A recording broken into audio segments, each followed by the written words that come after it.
नमस्कार दोस्तों, मैं हूं डॉक्टर रजत मालोत, डायरेक्टर मालोत हॉस्पिटल जयपुर। आज हम बात करेंगे हाथ और पैरों में सुन्नपन या झंझनाहट के बारे में।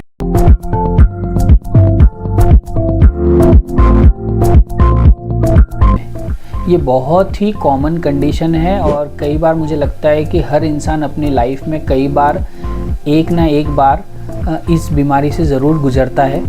तो हम सबसे पहले ये जानते हैं कि ये बेसिकली होता क्या है। जो भी सुन्नपन या झंझनाहट है वो हमारे जो हाथ या पैर में जो नर्व्स होती हैं, नर्व्स मतलब हमारे एक कॉमन लैंग्वेज में नस मतलब आर्टरी और नर्व्स दोनों एक ही होता है, लेकिन मेडिकली जो असली में जो नस होती है वो नर्व्स को के कंटेक्स्ट में ही हम बात करते हैं। तो हमारे हाथ और पैर में जो मेजर नर्व्स होती हैं वो होती है, हाथ में 3 नर्व्स होती हैं, मीडियन नर्व, रेडियल नर्व और अल्नर नर्व। और जो पैरों में जो मेन कॉमन नर्व होती है वो होती है शियाटिक नर्व। ये जो नर्व है इसका पूरा रास्ता होता है, ये गर्दन में से होके हाथ में एंड पॉइंट तक ट्रैवल करती है ये तीनों नर्व। और जो पैर होता है उसमें ये लोअर कमर यानी लंबर स्पाइन से लेके पैरों तक जो कॉमनली जो सबसे बड़ी नर्व ट्रैवल करती है वो होती है शियाटिक नर्व। यदि इस नर्व को किसी भी जगह पे कोई भी दबाव मिलेगा तो ये नर्व जो है वो झंझनाहट या सुन्नपन प्रोड्यूस करेगी। नर्व जो होती है ये इनिशियली अगर दबाव कम है तो झंझनाहट प्रोड्यूस करेगी, और नर्व यदि पूरी तरीके से डैमेज हो गई है दब के तो वो सुन्नपन प्रोड्यूस करेगी। ये चीज़ें आपको समझनी पड़ेगी कि यदि आपके हाथ में झंझनाहट हो रही है इसका मतलब नर्व पूरी तरीके से दबी हुई नहीं है, उसमें जो है पार्शियल उसमें कंप्रेशन है, तो उसकी वजह से वो झंझनाहट प्रोड्यूस कर रही है। और एक स्टेज ऐसा आएगा जब नर्व अगर पूरी तरीके से डेड हो जाएगी तो वो एरिया सुन्नपन में कन्वर्ट हो जाएगा। ऐसे कैसे पैरों में होता है। इसके प्रमुख कारण क्या है दोस्तों।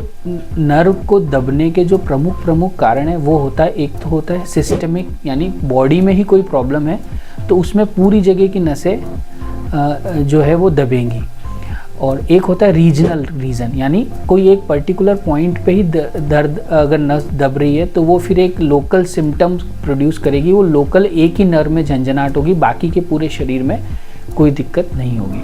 तो सबसे पहले जानते हैं अपन पूरी बॉडी में ऐसे क्या क्या रीज़न है जिससे मल्टीपल नसें दब सकती हैं या फिर उनमें सूजन आ सकती है जिसकी वजह से वो झंझनाहट प्रोड्यूस करती है। उसमें सबसे कॉमन जो है थायराइड अगर किसी पेशेंट को है और वो अनकंट्रोल्ड थायराइड है तो वो पूरे हाथ और पैरों में झंझनाहट प्रोड्यूस कर सकता है। दूसरा होता है डायबिटीज़ यानी शुगर की बीमारी। इसमें शुरू में जब डायबिटीज़ अनकंट्रोल्ड होती है तो नसें झंझनाहट करती हैं, और बाद में यदि बहुत ज़्यादा डायबिटीज़ बढ़ जाए काफ़ी सालों से तो बिल्कुल सुन्नपन भी हो सकता है, नर्व पूरी तरीके से डैमेज हो सकती है। तीसरा होता है कोलेस्ट्रॉल। अगर कोलेस्ट्रॉल आपका बढ़ा हुआ है तो वो नसों में डिपॉजिट हो सकता है और वो भी एक झंझनाहट प्रोड्यूस कर सकता है। चौथा होता है ऑटो इम्यून डिजीज़ेज जैसे कि गठिया बाय या किसी प्रकार की और कोई आर्थराइटिस या फिर ऑटो इम्यून डिजीज़ है, ये भी नसों में झंझनाहट कर सकती है। पांचवा जो होता है मोटापा। अगर अनकंट्रोल मोटापा है तो वो नसों को दबाता है, उसकी चर्बी जो होती है वो नस के चारों तरफ होती है वो उसको दबाती है और झंझनाहट प्रोड्यूस कर सकती है। नेक्स्ट जो अपना आता है कि एकदम रीजनल कॉज यानी आपके एक हाथ में एक उंगली में ही अगर झंझनाहट है तो उसके क्या क्या कारण हैं दोस्तों। उसमें जो मेजर है 2 चीज़ों का आपको ध्यान रखना है। अगर हाथों में आ रहा है तो गर्दन में इशू होता है जिसमें हम सर्वाइकल स्पाइन कंप्रेशन बोलते हैं, वो हो सकता है। और यदि आपको पैरों में आ रहा है तो स्लिप डिस्क यानी प्रोलैप्स डिस्क सबसे कॉमन कारण है जो ये प्रोड्यूस करते हैं झंझनाहट। इनमें जो अगर अपर लिम्ब में हम बात करें तो जो सर्वाइकल स्पॉन्डिलोसिस जो कि एक मिडल एज ओल्ड एज की बीमारी है जिसमें कि हमारी गर्दन से जो नस निकलती है वो कंप्रेस होती है, और उसकी वजह से पर्टिकुलरली अगर राइट साइड में दबाव है तो वो राइट साइड होगा, लेफ़्ट साइड में है तो लेफ़्ट साइड, अगर दोनों साइड है तो वो सेंट्रल कंप्रेशन होगा गर्दन में। इसको हम MRI के द्वारा पता लगा सकते हैं कि कंप्रेशन कितना सीवियर है। इसकी वजह से जो हाथों में झंझनाहट आएगी उसको हम सर्वाइकल माइलोपैथी बोलेंगे। और एक होता है कि लोकलाइज यानी गर्दन में कोई प्रॉब्लम नहीं है और हाथ की या पैर की एक एक उंगली में ही कंप्रेशन है, इस केसेस को हम एकदम लोकल उसको कंप्रेशन बोलेंगे। और इसमें हाथों में जो सबसे कॉमन 3 चीज़ें हैं वो है कार्पल टनल सिंड्रोम, यानी जो हमारी हाथ की मीडियन नर्व होती है वो कंप्रेस होती है और उसकी वजह से अंगूठा, ये वाली उंगली और ये मिडल वाली की आधी साइड, ये 2.5 उंगलियां जो हैं ये सबसे ज़्यादा अफेक्ट होती है कार्पल टनल सिंड्रोम। और वो होता है मीडियन नर्व जो कि इस पॉइंट पे दबाव होता है उसकी वजह से प्रोड्यूस होता है। दूसरा आता है अपना रेडियल नर्व कंप्रेशन। इसकी वजह से ये बहुत कॉमन नहीं होता है। रेडियल नर्व कंप्रेशन की वजह से आपके हाथों में जो पावर है उठाने की वो कमज़ोर हो जाती है। और तीसरा होता है अल्नर नर्व कंप्रेशन, जिसको हम क्यूबिटल टनल सिंड्रोम बोलते हैं। इसकी वजह से अगर नर्व यहाँ पे कॉमनली दबती है और उसकी वजह से ये 2 फिंगर, इन दोनों फिंगरों में दबाव आता है, इसको हम क्यूबिटल टनल सिंड्रोम बोलते हैं। तो आपको सिम्टम्स वाइज पता लग जाएगा कि कौन सी नस में दर्द है, उसका क्या क्या कहाँ पे उसका ब्लॉकेड है।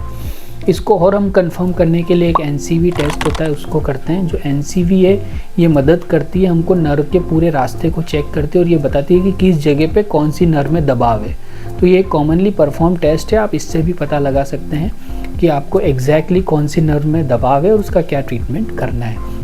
ऐसे कैसे हम पैर की बात करें तो कमर से आता हुआ जो पैर में जो दर्द नीचे तक जाता है एड़ी तक, उसका जो कॉमन कारण है वो शायाटिका नर्व कंप्रेशन है।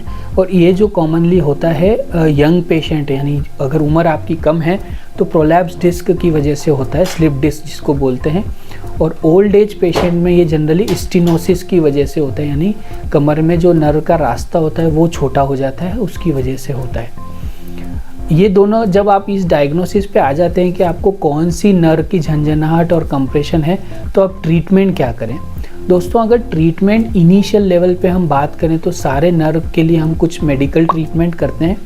जैसे कि अगर आपको थायराइड, हाइपरटेंशन या फिर ब्लड की कोई भी ऐसी प्रॉब्लम है जो कि कंट्रोलेबल है मेडिसिन के द्वारा, जैसे कि डायबिटीज़, ये सब आप अपना मेडिकल मैनेजमेंट करके इसमें सिम्टम्स पा सकते हैं, रिलीफ। और अगर आपको लोकली जो नर्व को जो इरिटेट हो रही है उसके लिए हमारे पास कुछ मेडिसिन आती है, जैसे कि प्रीगाबालिन, गाबापेंटिन, इस तरह की जो मेडिसिन है ये नर्व के इरिटेशन को रोकती है और हाथ पैर के झंझनाहट में आपको फ़ायदा देगी। नेक्स्ट स्टेज आता है कि अगर कोई लोकलाइज नर्व कंप्रेशन है तो उसको हम क्या करें।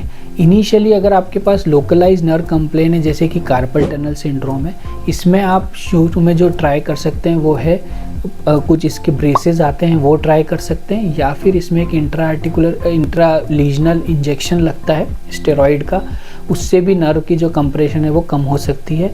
और तीसरा जो है surgical relief. Carpal tunnel syndrome अगर बहुत एक्सेसिव हो रहा है तो हम उसकी जो कार्पल टनल है उसको रिलीज़ कर देते हैं सर्जरी के द्वारा और उससे काफ़ी सिम्टम्स में फ़ायदा आता है। इसी की तरह अगर हम बात करें लोअर लिम्ब में जो शायाटिका है उसके लिए अगर प्रोलैप्स डिस्क है तो शुरू में हम बेड रेस्ट करवाते हैं, पेशेंट को प्रीगाबालिन और गाबापेंटिन दवाइयाँ देते हैं और उसके बाद अगर आराम आ जाता है तो फिर फिजियोथेरेपी स्टार्ट करते हैं। लेकिन इन सब दवाइयों से अगर आराम नहीं आ रहा है तो हमें मैन्युअली सर्जरी के द्वारा वो जो कंप्रेशन है उसको हटाना पड़ता है, जिसको हम डिस्क प्रोलैप्स सर्जरी बोलते हैं।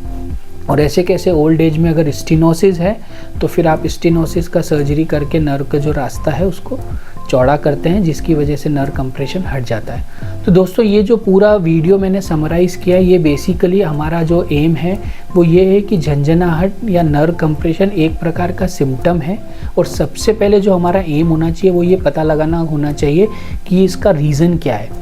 क्या ये रीज़न जनरलाइज बॉडी की कंडीशन की वजह से है या लोकलाइज्ड कोई कंप्रेशन है उसकी वजह से है। और इन दोनों का अगर हम डायग्नोसिस बना लेते हैं उसके बाद हमारे लिए ट्रीटमेंट इजी हो जाता है। यदि एक पोर्शन का ही है तो हम लोकलाइज ट्रीटमेंट करेंगे और अगर हमको लग रहा है कि पूरी बॉडी में है तो हम उसका जनरलाइज ट्रीटमेंट करेंगे और ये जो सनसनाहट या जो भी सुनपन है इसको हम ठीक कर सकते हैं। तो यदि आपको इनमें से कोई भी प्रॉब्लम है और आपको लग रहा है कि आप सेटिस्फाइड नहीं हो पा रहे हैं डॉक्टर से, तो आप हमसे कांटेक्ट कर सकते हैं और हम आपकी सारी रिपोर्ट्स को देख के ये डायग्नोसिस बना सकते हैं आपको किस जगह की प्रॉब्लम है और उसका राइट ट्रीटमेंट करने से आप ठीक हो सकते हैं। Thank you.